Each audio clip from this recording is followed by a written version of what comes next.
खुलुमबाय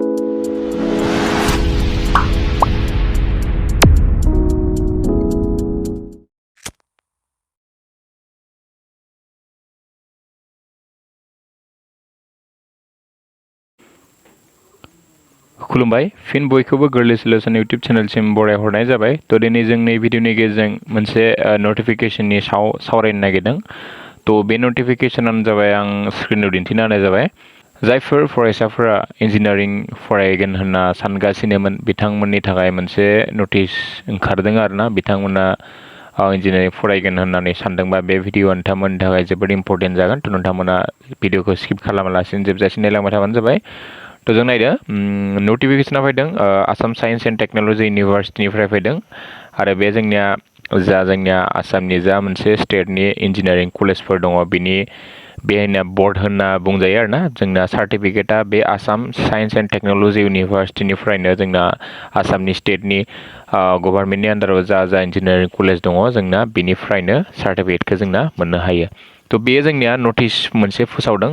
बे नटिसआ जाबाय कम्बाइन्ड एन्ट्रेन्स एग्जामिनेसन 2021 थामहिनबा CEE 2021। स' नियाव मा होनदों for admission to first year of first semester of BTech programme in engineering माने जायफोरा फार्स्ट सेमिस्टाराव बिटेक प्रग्रामिं इन इन्जिनियारिं खालामनो लुगैयो आसामनि स्टेट गभर्नमेन्ट कलेजफोराव माने थ' अब्ला नोंथांमोना बे एग्जामखौ एप्लाइ खालामनो हागोन। थ' बे एग्जामा दा माला जागोन जों बेवहाय दा नटिसआव मा होदों बेखौ जों सावरायनोसै।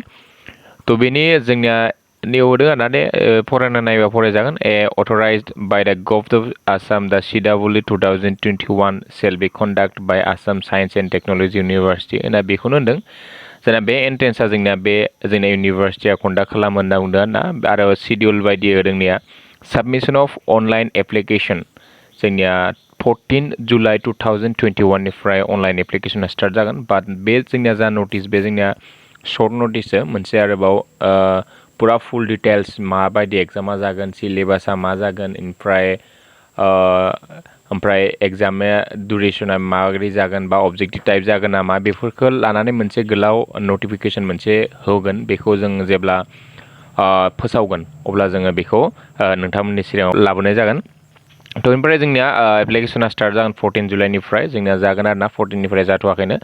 ओमफ्राय बे जोंनिया स्टार्ट एप्लिकेसन जागोन बे जोंनिया 2 आगस्ट 2021 सिम सोलिगोन। इनिफ्राय issue of online admit card माने एडमिट कार्डखौ जेब्ला नों अनलाइन एप्लाइ खालामगोन बिनि उनावहाय नोंना एन्ट्रेन्स एग्जामनि थाखाय एडमिट ओंखारगोन ना बेखौ माला ओंखारगोन होननानै will be available from 15 days before and up to the date of examination. बे जोंनिया 15 days जेब्ला नोंना एग्जामा 15 daysनि उनाव दङबा दिनैनिफ्राय नोंना ओंखारनाय जाबाय। बेबायदिनो 15 daysनि सिगाङाव एग्जामनि 15 daysनि सिगाङाव नोंना एडमिटआ ओंखारगोन।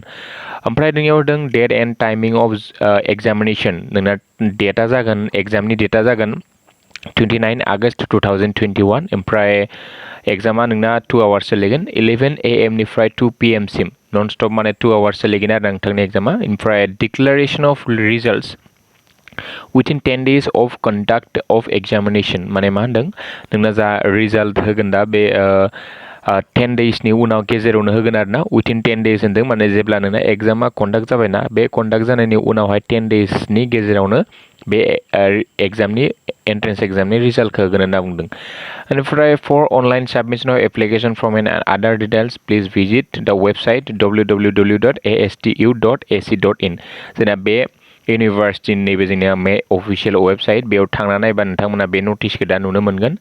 आरो नाय जोङो नोंथांमोना जुदि सानोबा जे बेनि जा नटिफिकेसन ओंखारगोन उनावहाय बेनि नटिफिकेसन लाबोनायनि लोगोसे माबोरै जों फरायनांगौ बेसेबां मार्क्स फैयो सिलेबासा माबोरै फैयो A to Z जुदि नोंथांमोना जुदि मिथिनो लुगैयो अब्ला जुदि भिडिअ बानायनांगौबा कमेन्ट बक्सनि थ्रुजों खिन्थाना हरबानो जाबाय। जों अभियासलि नोंथांमोननि सिगाङाव बेखिनि जा भिडिअ नटिफिकेसन फैगोन लोगोसे माबोरै फरायनांगौ बेफोरनिबो जों एसे भिडिअ लाबोनो ट्राइ खालामगोन। ओंखायनो नोंथांमोननि कुवेरिनि सायावसो बेखौ जोङो लाबोनाय जागोन आरोना।